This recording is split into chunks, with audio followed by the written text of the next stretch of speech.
And now we'll take a look at the past tenses. First, focusing on the past simple tense.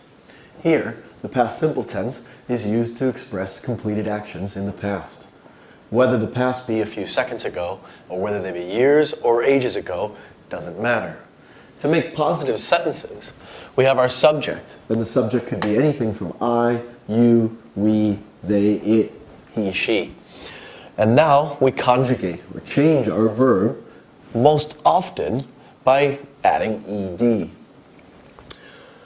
For the negative sentences, rather than changing the verb, the main verb, we add our helping verb, again the auxiliary verb, in this case being do.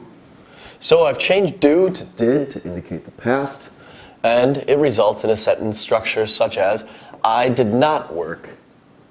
Now, did not is the full form. Obviously, we can contract this into didn't. Here, we have did I work. Again, you can see the inversion of the position of the helping verb and the subject to help us create our question. Now, when we use did, again, we can use did for any of the subjects in our sentence from I, or he, she, etc.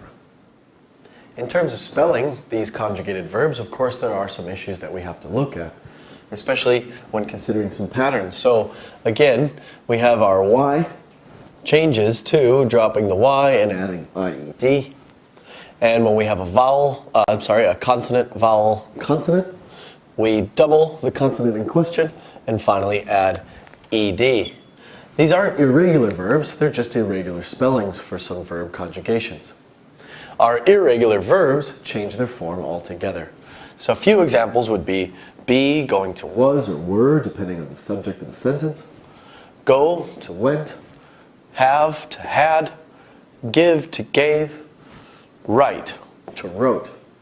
Of course, there are further irregular verbs, which I encourage you to look up in your materials or either online.